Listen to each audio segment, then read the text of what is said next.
local. Absolument. Kaolack va être aussi un autre centre, justement, dans le programme. C'est un autre pôle qui a beaucoup d'avenir. Kaolack, c'est d'abord la zone arachidière, l'agropole du centre là qu'on est en train d'implanter à Kaolack, qui est basé à Fatick, à Dia, mais aussi qui a des sites à Mbelakadiao, dans toute cette zone de Kaolack, va devenir aussi un poumon économique autour, pas seulement de l'arachide, parce qu'on a vu que l'arachide, le facteur essentiel de ce qu'on reprend à l'arachide, c'est les bas rendements.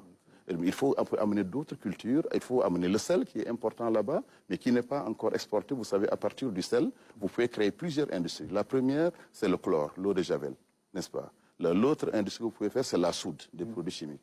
Le sel est en fait une matière première aussi industrialisante. Mais aujourd'hui, il est exporté à l'état brut. Et ça aussi, nous allons créer ce genre d'industrie sel. D'ailleurs, il y a une zone économique spéciale à Fatick maintenant qui va voir le jour. Et ce pôle-là, ce n'est pas seulement Kaolack. C'est Kaolack, justement, Fatick, Gossas, Birkelane, Kaffrine. Et ce pôle va être l'un des pôles les plus puissants, mais qui va devoir amener de nouvelles cultures, de nouvelles formations, l'université également, parce qu'un pôle, c'est comme son nom l'indique, c'est un écosystème.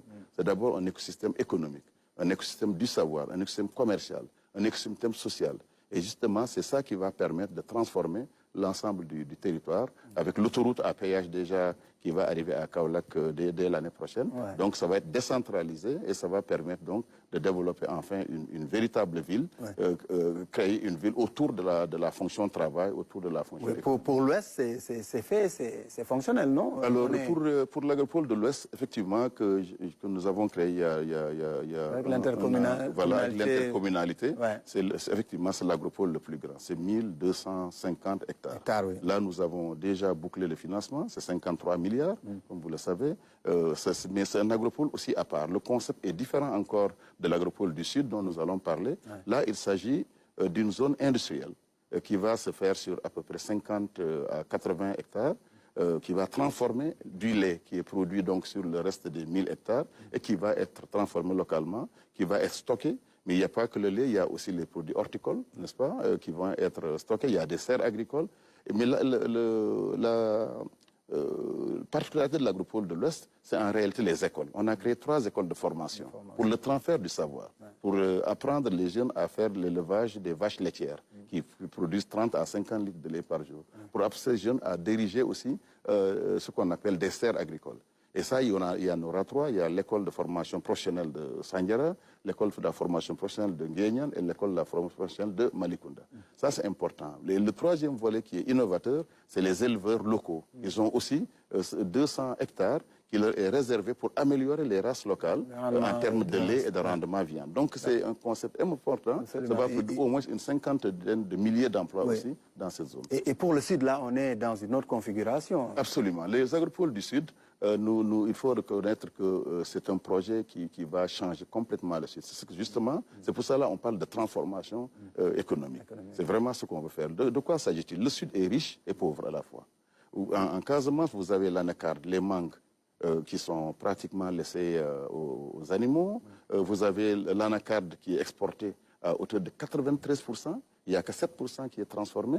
Et justement, l'agropole du Sud veut résoudre ces questions-là. L'agropole du Sud va se construire 3 projets dans un premier temps.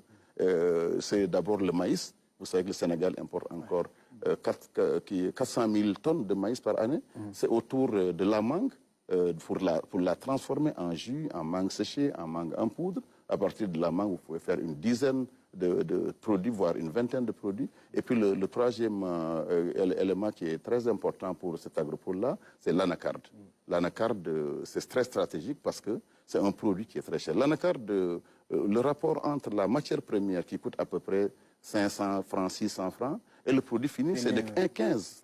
Voilà, donc on a beaucoup d'acheteurs qui viennent, qui prennent le produit brut. C'est ça qu'on va arrêter. En Inde, ailleurs. Absolument, c'est vraiment l'Inde et le Vietnam. Et ça, vous allez voir, dans 1 an ou 2, notre gouvernement va commencer à interdire carrément l'exportation de l'anacarde, d'imposer à tous ceux qui veulent exporter un taux de transformation au moins de 30% à 50%.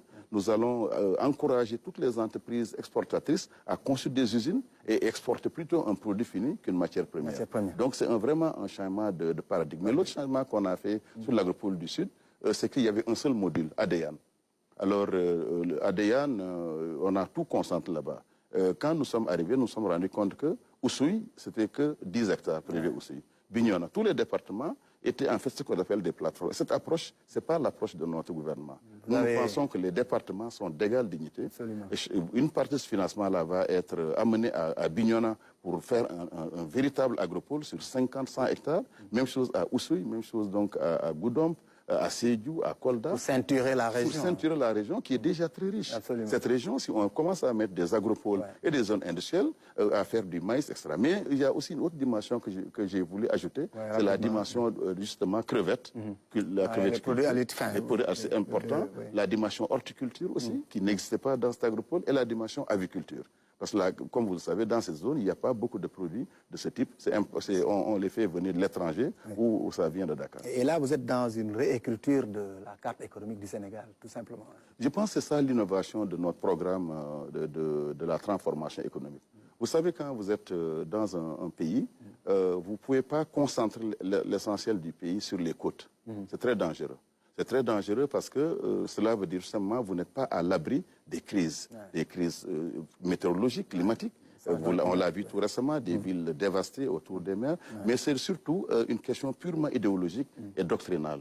Nous pensons que les Sénégalais sont d'égale dignité. Un Sénégalais de Matam, justement, il doit rester à Matam pour développer... jouir des mêmes droits, exactement, développer ses prochaines places. C'est pour ça qu'on a créé un pôle à Matam qui va être, vous avez entendu le Premier ministre en parler, le plus important pôle. Parce que Matam va être le pôle des phosphates. Nous avons découvert énormément de phosphates à Matam. Et Matam va être le pôle phosphate autour de l'industrie du phosphate, des dérivés du phosphate, n'est-ce pas, autour également de l'uranium. Matam a l'un des phosphates les meilleurs au monde, hein, beaucoup plus pratique, plus facile à transformer que le phosphate de Taïba, justement. Mais Matam va être aussi l'université du phosphate, les lycées techniques du phosphate, la zone engrais du Sénégal. Et ça va faire passer leur contribution du PIB, qui est inférieure à 1%, va passer à 9% en 2050. Donc c'est ça qui est intéressant.